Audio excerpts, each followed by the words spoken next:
कैसे हो दोस्तों। YouTube चैनल पे आप लोगों का स्वागत है। आज हम चर्चा करने वाले हैं ट्रांस हिमालय की। हमने पिछली कक्षा में भी हमने ट्रांस हिमालय की चर्चा की थी। उसके अलावा भी ट्रांस हिमालय से बहुत सारे प्रश्न हमें देखने को मिलने वाले हैं जिनको हमें देखना है। तो चलिए शुरू करते हैं ट्रांस हिमालय। तो देखिए, ट्रांस हिमालय के विषय में हमने पिछली कक्षा में बात की थी कि ये जो यहाँ पे आपको दिखाई दे रहा है, देखो यहाँ पे एक पर्वत है जिसको बोला जाता है हिंदू कुश पर्वत। ये कौन सा पर्वत है? हिंदू कुश। और ये जो जगह है इसको बोला जाता है पामीर की गांठ। कौन सी गांठ? पामीर की गांठ। यहाँ से ये ट्रांस हिमालय प्रारंभ होता है और ये इसका पश्चिमी छोर है। कौन सा छोर है?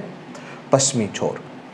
इधर आप देखोगे तो यहाँ पे आपको एक पर्वत दिखाई दे रहा है जिसका नाम है कुनलून पर्वत। और ये कुनलून पर्वत जो है वो कहाँ पे है? चीन में है। तो पिछली कक्षा में ये हमने चर्चा की थी। देखिए, भारत की ये जो ट्रांस हिमालय है, ट्रांस हिमालय की पर्वत श्रेणी है काराकोरम, लद्दाख है और जास्कर है। और इसका पूर्व में जो विस्तार है ट्रांस हिमालय का, वो आपको हमारे कैलाश पर्वत श्रेणी के रूप में देखने को मिलता है। अब ये कैलाश पर्वत श्रेणी भी कहाँ पे है? तो आप कह सकते हो ये तिब्बत। और तिब्बत किसका हिस्सा? चीन का। ठीक है, मतलब तिब्बत के ऊपर चीन ने कब्जा कर रखा है, सीधी सी बात है ना। तो चाइना तो विशेष रूप से अभी तिब्बती धर्मगुरु दलाई लामा जो कि लद्दाख के दौरे पे गए थे, अभी भी हैं, उनको लेकर के चीन ने भारत को कहा कि ये सही नहीं है। उनको दौरे को रोकने की कोशिश की चीन के द्वारा, लेकिन फिर भी वो वहाँ पे गए। तो कहने का मतलब बड़ा सीधा सा है, ये ध्यान रखना। तो इसका पश्चिमी छोर तो पामीर की गांठ है और पूर्वी छोर कैलाश पर्वत है। हमारे भगवान शिव यहीं पे विराजमान हैं, आप लोग ये भी समझ लीजिए। ठीक है। दूसरी बात, इसकी अगर ट्रांस हिमालय की लंबाई 1000 किलोमीटर के करीब है और औसत ऊंचाई 5500 है। औसत चौड़ाई जो है 120 से 140 है। ठीक है। दूसरा देखो, यहाँ पे कुछ और चीज़ें आपको देखनी है। जैसे एक यहाँ पे ये जो पर्वत चोटी है, ये देखो लद्दाख श्रेणी में एक पर्वत चोटी आपको दिखाई दे रही होगी। और इस पर्वत चोटी को पता है क्या कहते हैं? आपको समझना है। इसको जो है ना, इसको बोला जाता है राकापोसी। क्या बोलते हैं? राकापोसी। ये देखो, ये राकापोसी जो है जिसकी ऊंचाई 7788 मीटर है। कौन सी है? 7788 मीटर ऊंचाई है किसकी?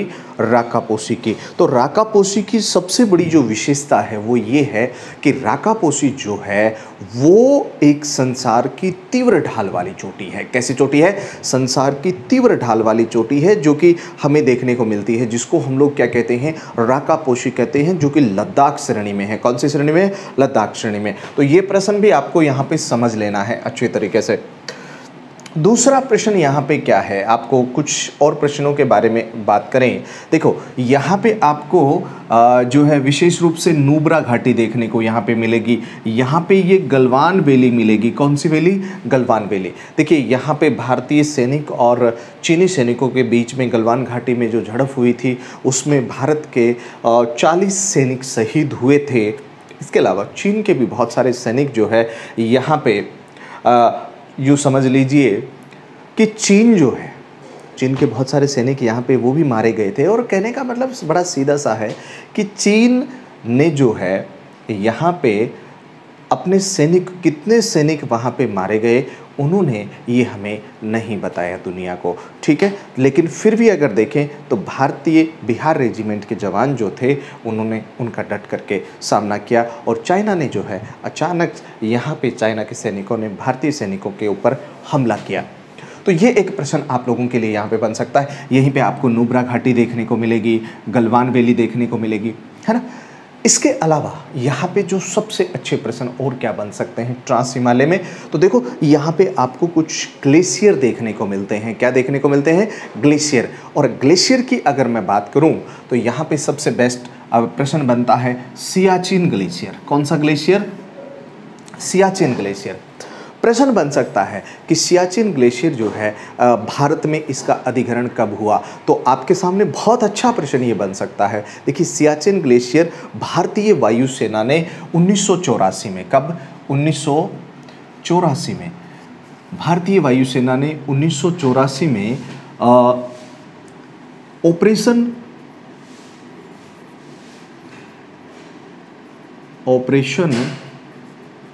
मेघदूत चलाया था। कौन सा चलाया था?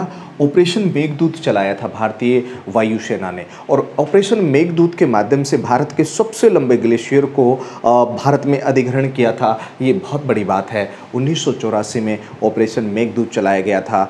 मेघदूत कालिदास का एक ग्रंथ भी है, और ध्यान रखना इसके अलावा यहाँ पे आपको बालटोरा है, हिस्पार है, या बियाफो जैसे ग्लेशियर भी आपको देखने को मिल सकते हैं। कौन से ग्लेशियर? बालटोरा है, हिस्पार है, बियाफो जैसे ग्लेशियर आपको और यहाँ पे देखने को मिल सकते हैं, जो कि आपको ध्यान में रख लेने चाहिए। दूसरा यहाँ पे सबसे अच्छे प्रश्न और क्या बन सकते हैं? देखिए, ट्रांस हिमालय से या तिब्बत से हम लोग यूँ कह सकते हैं कि प्रथम श्रेणी की पूर्ववर्ती नदियाँ निकलती हैं। प्रथम श्रेणी की पूर्ववर्ती नदियाँ, ये प्रश्न बहुत बार परीक्षाओं में पूछा गया है। और विशेष रूप से, मुख्य रूप से प्रथम श्रेणी की पूर्ववर्ती नदियाँ जो मानी जाती हैं, एक तो सिंधु है, एक सतलज है और एक ब्रह्मपुत्र है।